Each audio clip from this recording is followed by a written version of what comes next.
समादरणीय धार्मिक सज्जन वृंद, यजुर्वेद का 35वां अध्याय आज मंत्र संख्या 21 का स्वाध्याय किया गया। कल हमने मंत्र संख्या 20 के ऊपर विचार किया था और उस मंत्र में पितरों के सेवन का निर्देश किया गया था। परमेश्वर की आज्ञा है कि मनुष्य पितरों का सेवन करें। और पितर किसको कहते हैं वहाँ भाष्य में दिया था, जो पिता है उसको भी पितर कहते हैं और जो विद्या और शिक्षा को देने वाले हैं उनको भी पितर कहते हैं। उनका सेवन करना चाहिए। सेवन के 2 अर्थ बताए थे, लेकिन मंत्र में तो सेवन का अर्थ हमें पितरों से लाभ उठाना चाहिए, उनसे ज्ञान विज्ञान प्राप्त करना चाहिए, ये वाला अर्थ मंत्र में निकल रहा है। ऋग्वेद आदि भाष्य भूमिका में पंचमा यज्ञ विषय में जहाँ पर पितरों की चर्चा है, वहाँ पर पितरों के अंतर्गत विद्वान रूप देव, ऋषि और पितरों को सुखयुक्त करते हैं। वहाँ पितर शब्द अलग से पढ़ा गया है और देव और ऋषि, यद्यपि भाष्य के अनुसार तो देवों को भी पितर कहा गया है। तो यहाँ पर पहले तर्पण के विषय में लिखा है, जिस कर्म से विद्वान रूप देव, ऋषि और पितरों को सुखयुक्त करते हैं वह तर्पण है। और श्राद्ध के विषय में बताया है, जो उन लोगों की श्रद्धा पूर्वक सेवा करना है उसी को श्राद्ध जानना चाहिए। और ये तर्पण आदि कर्म या श्राद्ध ये विद्यमान अर्थात जीते हुए जो प्रत्यक्ष हैं उन्हीं में घटता है, मरे हुओं में नहीं। क्योंकि मृतकों का प्रत्यक्ष होना असंभव है, इसलिए उनकी सेवा नहीं हो सकती, तथा जो उनके लिए कोई पदार्थ देना चाहे वह भी उनको नहीं मिल सकता। इससे केवल विद्यमानों को ही श्रद्धापूर्वक सेवा करने का नाम तर्पण और श्राद्ध वेदों में कहा है। क्योंकि सेवा करने योग्य और सेवा करने वाले इन दोनों ही के प्रत्यक्ष होने से यह सब काम हो सकता है। सेवा करने योग्य नहीं है तो सेवा किसकी करेंगे, वो तो मर गया। तो वहाँ पर फिर ये श्राद्ध और तर्पण नहीं घट सकता। सो तर्पण आदि कर्म से सत्कार करने योग्य 3 हैं, देव, ऋषि और पितर। अब इन पितरों का सेवन किस लिए करना चाहिए? यहाँ मंत्र 20 में तो क्या लाभ बताया है, पितरों का सेवन करने से क्या होगा। जो पितरों की सेवा कर रहे हैं उनकी इच्छाएं, कामनाएं पूरी होगी। और यहाँ पर जहाँ ऋग्वेद आदि भाष्य भूमिका में पितरों की चर्चा है, वहाँ बताया है कि पितरों का सेवन करने से मनुष्य पवित्र होता है। तो ये मंत्र का अर्थ करते हुए लिख रहे हैं, एक प्रमाण के रूप में मंत्र दिया है जहाँ पितरों की सेवा करने के विषय में प्रमाण है। हे जात वेद परमेश्वर, आप सब प्रकार से मुझे पवित्र कीजिए, और जो आपके उपासक आपकी आज्ञा पालते हैं अथवा जो कि विद्वान ज्ञानी पुरुष कहते हैं, वे मुझको विद्या दान से पवित्र करें, और आपके दिए विशेष ज्ञान व आपके विषय के ध्यान से हमारी बुद्धियाँ पवित्र हों, तथा सब संसारी जीव आपकी कृपा से पवित्र होकर आनंद में रहें। तो देवों के लिए पितर शब्द का प्रयोग होता है, देवों के लिए भी। और देव किसे कहते हैं, यहाँ पर बताया है, 2 लक्षणों के पाए जाने से मनुष्यों की 2 संज्ञा होती है, अर्थात एक देव और दूसरे मनुष्य। उनमें भेद होने के सत्य और झूठ 2 कारण हैं। तो देव किसको कहते हैं? जो कोई सत्य भाषण, सत्य स्वीकार और सत्य कर्म करते हैं वे देव, तथा जो झूठ बोलते हैं, झूठ मानते हैं और झूठ कर्म करते हैं वे मनुष्य कहते हैं।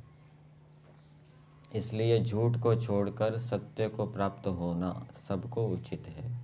इस कारण से बुद्धिमान लोग निरंतर सत्य ही कहें, माने और करें, क्योंकि सत्यव्रत आचरण करने वाले जो देव हैं वे कीर्तिमानों में भी कीर्तिमान होके सदा आनंद में रहते हैं, परंतु उनके विपरीत चलने वाले मनुष्य दुख को प्राप्त होकर सब दिन पीड़ित ही रहते हैं।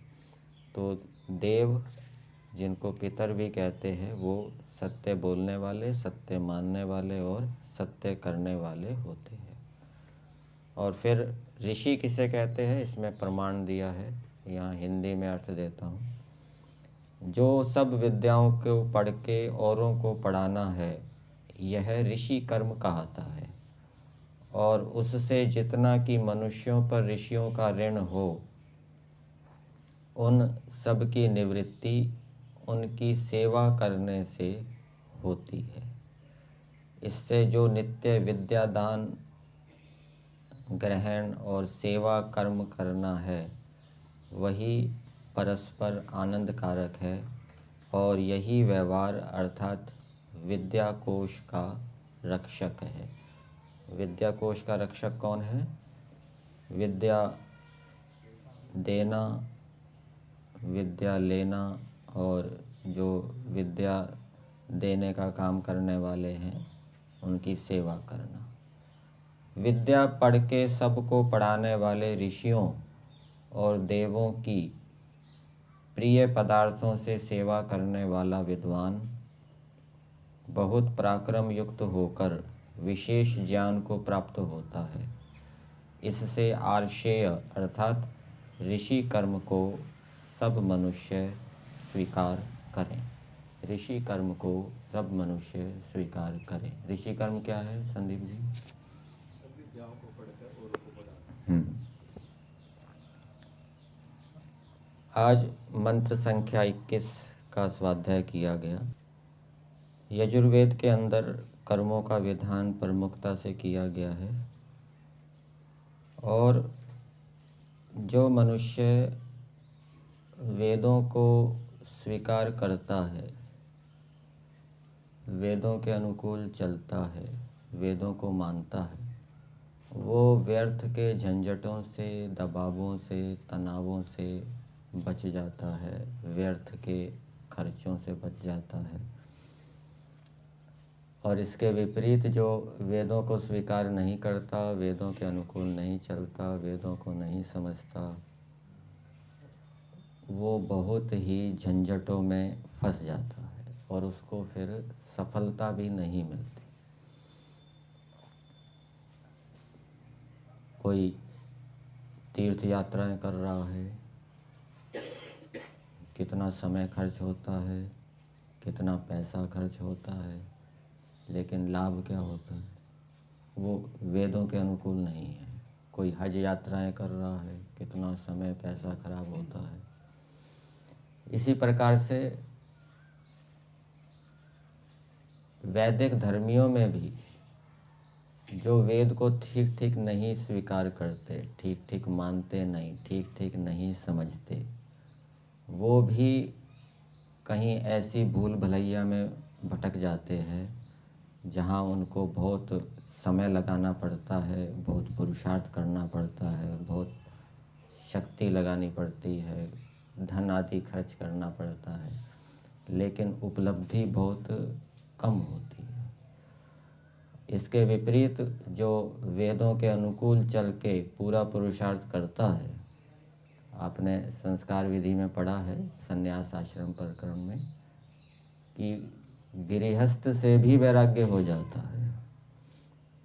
किसी को वानप्रस्थ से वैराग्य होता है, वानप्रस्थ लेना पड़ता है, किसी को गृहस्थ से भी वैराग्य हो जाता है। उसको अलग से इतना ध्यान, साधना, तपस्या, चिंतन, मनन नहीं करना पड़ता। जो वेदों को स्वीकार करेगा, वेदों के अनुकूल चलेगा, तो वो शीघ्र ही क्या है, सफलता को प्राप्त करेगा, अपने लक्ष्य को प्राप्त करेगा। इसलिए वेदों को जानना, समझना चाहिए, उनको हमें स्वीकार करना चाहिए, और जो वेद विरुद्ध बातें हैं उनको छोड़ देना चाहिए। जब मनुष्य वेदों के अनुकूल चलता है, ईश्वर की आज्ञाओं का पालन करता है, जितना जितना वो ईश्वर की आज्ञाओं का पालन करता है, उतना उतना वो ईश्वर के निकट होता है। जितना जितना वो ईश्वर को स्वीकार नहीं करेगा, वेदों को स्वीकार नहीं करेगा, उतना उतना वो ईश्वर से क्या है, दूर होता जाएगा।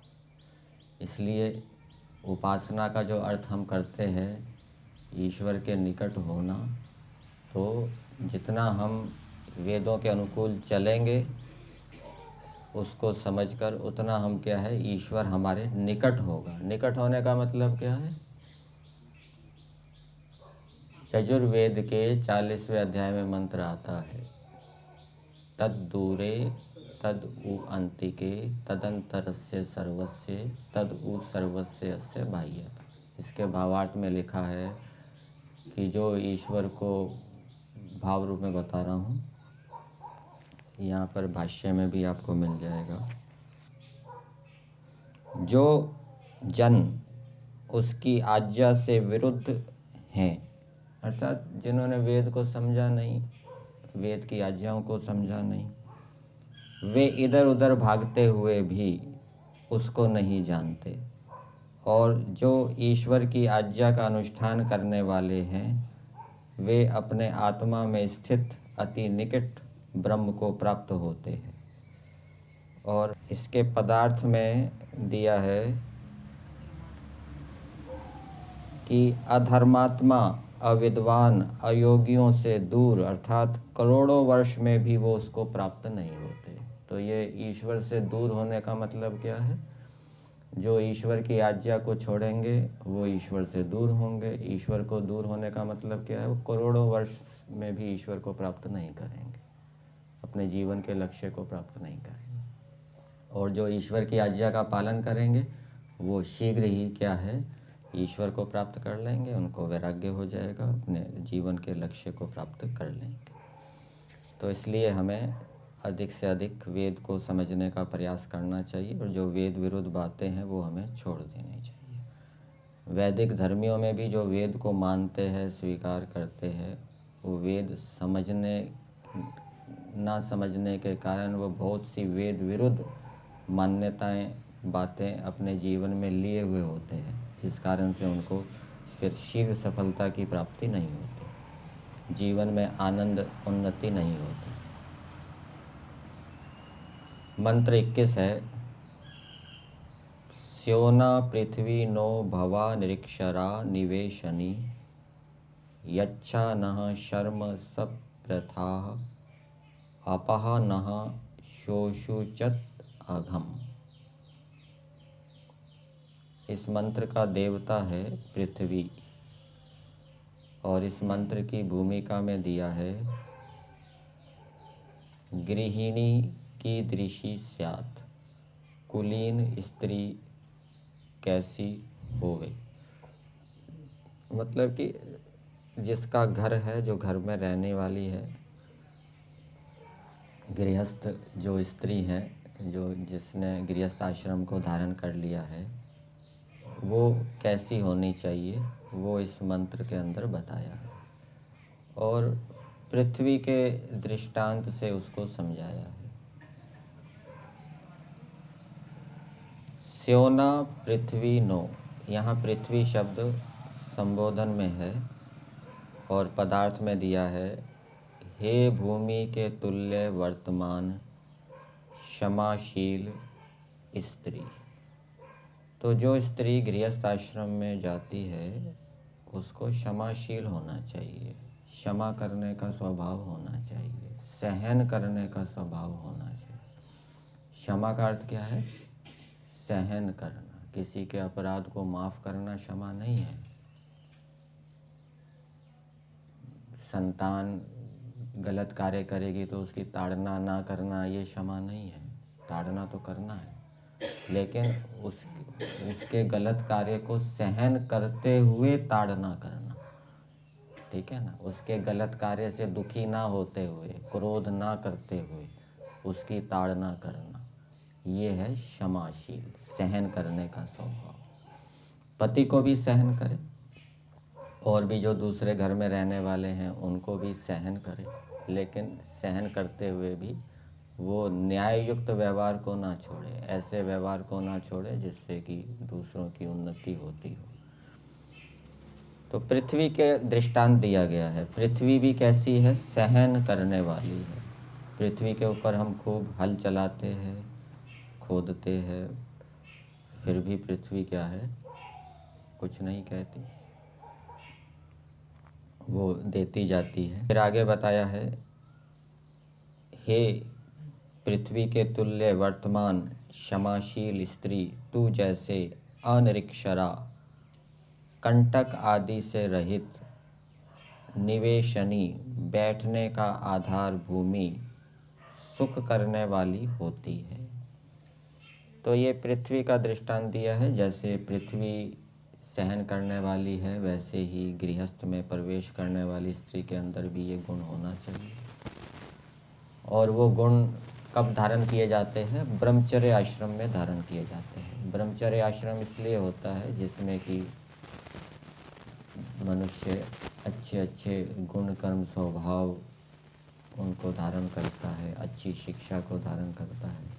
और ब्रह्मचर्य आश्रम में ये क्षमा, धैर्य, संतोष, परोपकार, पुरुषार्थ आदि अच्छे अच्छे गुणों को धारण नहीं किया तो फिर वो गृहस्थ आश्रम में वो दूसरे को सुख देने वाली हो, ऐसा नहीं हो। इसलिए अच्छे अच्छे गुणों को धारण करने से ही व्यक्ति क्या है? प्यारा बनता है। एक आपने वाक्य सुना होगा, काम प्यारा होता है, चाम नहीं। चमड़ी प्यारी नहीं होती, काम प्यारा होता है। जो अच्छे काम करता है, जो अच्छे अच्छे गुणों से युक्त होता है, वो प्यारा होता है। प्यारा कब होगा? जब वो सुख देगा। जो सुख नहीं देगा वो प्यारा नहीं होगा, वो प्रिय नहीं होगा। इसलिए जो भी गृहस्थ आश्रम में जाए उसको पहले अच्छे अच्छे गुण कर्म स्वभावों को धारण करना चाहिए, अच्छी शिक्षा को प्राप्त करना चाहिए, तब तो उसका गृहस्थ आश्रम क्या है? सफल होगा। वेद के अनुकूल वो गृहस्थ आश्रम में अपने कर्मों को कर पाएगा। फिर पृथ्वी के बारे में बताया। पृथ्वी अनिरीक्षरा, अनिरीक्षरा का निर्वचन किया गया है। अविद्यमाना दुख प्रदः कंटक आदयः यस्याम। कंटक है, कांटे है, गड्ढे है, ऐसी बाधाओं से रहित पृथ्वी होनी चाहिए। हम सड़क के ऊपर जाते हैं, रास्ता बनाया जाता है, मार्ग बनाया जाता है, तो कांटे आदि होते हैं उनको हटा दिया जाता है, गड्ढे आदि होते हैं उनको भर दिया जाता है, जिससे कि आने जाने वाले व्यक्तियों को, वाहनों को कोई बाधा ना हो। ये वेद के अनुकूल ही होता है, ठीक है। और भी हम जो आते जाते हैं परिसर में, वहाँ पर भी सब शुद्धि करते हैं, सफाई करते हैं। और कूड़ा करकट है पृथ्वी के ऊपर, धरती के ऊपर, रास्ते के ऊपर कूड़ा करकट पड़ा हुआ है, गंदगी पड़ी हुई है, तो वो जो पृथ्वी है फिर वेद के अनुकूल नहीं है, वो सुख देने वाली होनी चाहिए। स्योना, जैसे पृथ्वी सुख देने वाली हो, सुख करने वाली हो। स्योन शब्द सुख के लिए होता है। तो पृथ्वी के ऊपर, रास्ते के ऊपर यदि कांटे पड़े होंगे, कूड़ा पड़ा होगा या गड्ढे होंगे, तो वो आने जाने वाले को सुख देने वाली नहीं होगी। तो वेद का आदेश है कि पृथ्वी को ऐसा बनाओ जिससे कि आने जाने वाले को सुख हो। ऐसे ही स्त्री भी कांटे आदि से रहित हो, क्रोध आदि से रहित हो, गलत आचरण से रहित हो। ऐसा आचरण ना करे जिससे कि दूसरों को दुख हो, ऐसा स्वभाव उसका ना हो जिससे कि वो दूसरे को दुख हो, वो भी अच्छे स्वभाव वाली हो। फिर पृथ्वी का दूसरा विशेषण दिया है निवेशनी, बैठने का आधार। पृथ्वी को निवेशनी भी कहते हैं, वो बैठने का आधार है, सबके ऊपर, सब उसके ऊपर बैठते हैं। इसी प्रकार से पृथ्वी के समान गृहस्थ स्त्री को भी निवेशनी होना चाहिए। इसको इस रूप में समझना चाहिए कि उसका हृदय विशाल हो, कोई संबंधी आ जाए, अतिथि आ जाए तो बड़ी प्रसन्नता से, उत्साह से, तत्परता से उनकी सेवा करे, उसको बोझ ना माने, ये कौन आ गया, इनका भोजन बनाना पड़ेगा, इनकी व्यवस्था करनी पड़ेगी, ठीक है ना। सबको वो आधार देने वाली हो, ऐसी विशेषता उसके अंदर होनी चाहिए। और ये विशेषता वो ब्रह्मचर्य आश्रम में ही धारण की जाती है। परोपकार करने का स्वभाव, सेवा करने का स्वभाव, अतिथि यज्ञ के प्रति श्रद्धा आदि। तो जैसे पृथ्वी कांटे, गर्त आदि से रहित है, यद्यपि यहाँ पर महर्षि दयानंद जी ने स्त्री के रूप में स्त्री का वर्णन किया है, गृहस्थ स्त्री का, लेकिन पृथ्वी का भी संकेत हमें मिल रहा है कि हमें धरती को, जहाँ हम रहते हैं, आते जाते हैं, वो हमें पृथ्वी कैसे बनानी चाहिए, कैसी रखनी चाहिए। वो बैठने का आधार होना चाहिए भूमि। अब बगीचा तो बनाया हुआ है लेकिन उस पर कोई बैठ ही नहीं सकता, तो वो बैठने का आधार नहीं है, उसमें बैठ सके ऐसा होना चाहिए, ठीक है। वैसे हमारे लिए भव हो, तू सप्रथा अत्यंत प्रशंसा के साथ वर्तमान हुई। धनवान, धनवान किसको कहते हैं? जिसके पास प्रशंसित धन है, बहुत मेहनत ईमानदारी से कमाया हुआ धन है।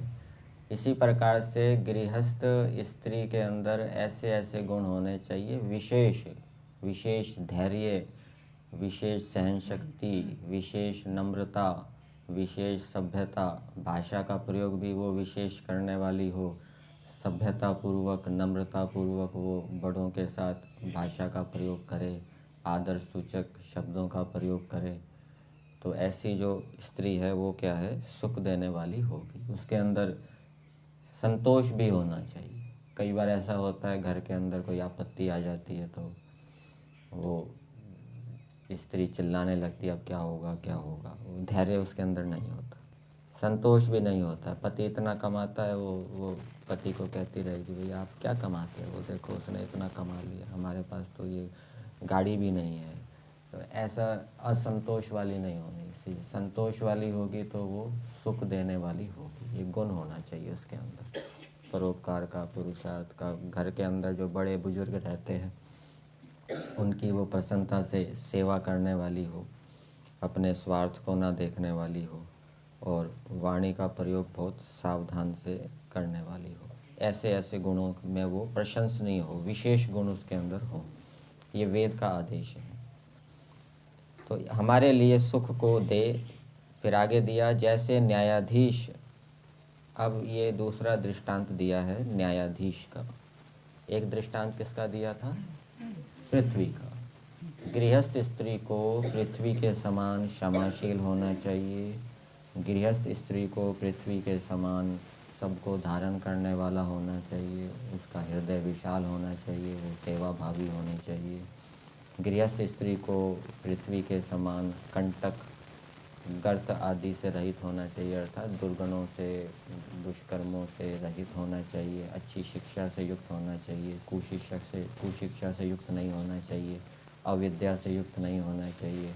उसके पास अनेक प्रकार की विद्याएं होनी चाहिए, भोजन बनाने की विद्या होनी चाहिए, जिससे कि वो अपने को और पति को, बच्चों को स्वस्थ रख सके।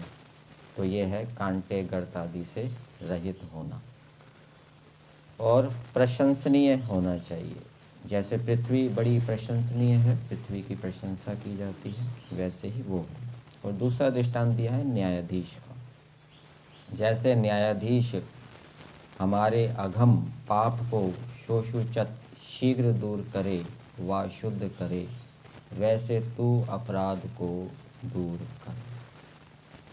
तो स्त्री के अंदर ये विशेषता होनी चाहिए कि वो पति के या संतानों के अपराध को दूर करने वाली होनी चाहिए। स्वामी श्रद्धानंद जी की जीवनी में आता है ना कि वो एक बार खूब शराब पीकर नशे में धुत होकर घर में आए, तो फिर उनकी पत्नी ने उनकी सेवा की बहुत, तो उससे उनके विचार बदल गए और अगले दिन से उन्होंने संकल्प लिया कि मैं शराब नहीं पीऊँगा। तो इस प्रकार का व्यवहार स्त्री का होना चाहिए। वो अपने पति को बदल सके, उसके दुर्गुणों को दूर कर सके, बहुत उसके अंदर सहन शक्ति, प्रेम, समर्पण का भाव होना चाहिए। और बच्चों के भी बुराइयों को वो दूर कर सके। बच्चों को अच्छी शिक्षा देनी चाहिए। बच्चे नखरे करते हैं, पति भी नखरे करता है, भाई ये तो मैं नहीं खाऊंगा, ये अच्छा नहीं लगता, स्वादिष्ट नहीं है। तो वहाँ पर बताना चाहिए कि भाई स्वाद के लिए नहीं खाना, स्वास्थ्य के लिए खाना। इसको खाने से आपका स्वास्थ्य अच्छा होगा, दवाइयाँ नहीं खानी पड़ेगी। और यदि स्वाद के लिए खाएंगे तो फिर दवाइयाँ खानी पड़ेगी।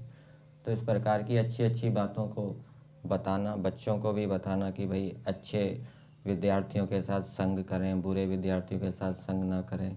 और बालक यदि कोई गलती करते हैं तो उनकी ताड़ना करें। ताड़ना करने का भी विधान है ना, सामृतहि पानिर्भिर्घनन्ति गुरुवो न विशोक्षित। ताड़ना करने से गुणों की प्राप्ति होती है और लालना करने से दोष युक्त संतान या शिष्य हो जाते हैं। इसलिए ताड़ना भी करनी चाहिए, परंतु सामृत ही पानिर्भिर्घनन्ति, अमृत से युक्त, अमृत से सने हुए हाथों से, अर्थात अंदर हित की, कल्याण की भावना होनी चाहिए। तो इस प्रकार से न्यायाधीश के समान गृहस्थ स्त्री को अपने पति के भी दोषों को बताना चाहिए, उसको दूर करने का प्रयास करना चाहिए, और जो संतान है उसके भी वो दोषों को, अपराधों को दूर करें। तो इस मंत्र के भावार्थ में दिया है, इस मंत्र में वाचक् लुप्तोपमा अलंकार है। दो उपमा हैं, एक न्यायाधीश की और दूसरी पृथ्वी की। न्यायाधीश तो यद्यपि मंत्र में दिया नहीं है।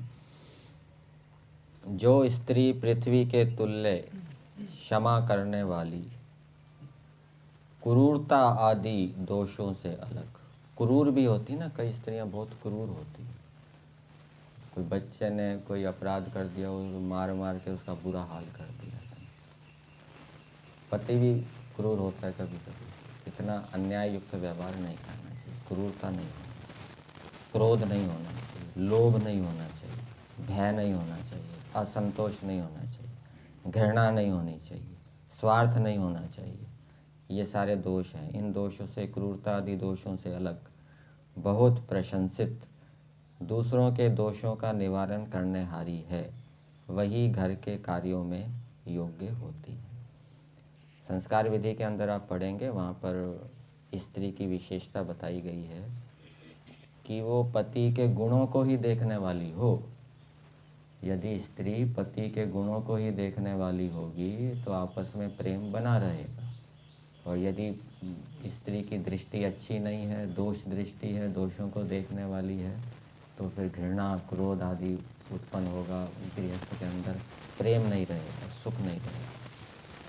तो ये भी स्त्री की विशेषता होनी चाहिए कि वो गुणों को ही देखने वाली हो, पति के दोषों को देखने वाली ना हो। और भी जो दूसरे व्यक्ति हैं उनको भी गुणों को ही देखें, दोषों को देखने वाली ना हो, उसकी दृष्टि दोषों पे ना जाए। तो मंत्र का संदेश मनुष्यों के लिए, गृहस्थ स्त्रियों के लिए है कि वो इस प्रकार की विशेषताओं को धारण करें और पृथ्वी के समान धैर्यशाली, क्षमाशील हो और दूसरों के अपराधों को दूर करने की योग्यता, दूसरों के पापों को दूर करने की योग्यता उसके अंदर होनी चाहिए। न्याययुक्त वो दूसरों के अपराधों का दंड दे अधिकार पूर्वक। तो इस प्रकार करने से गृहस्थ आश्रम क्या है, सुख से युक्त होता है।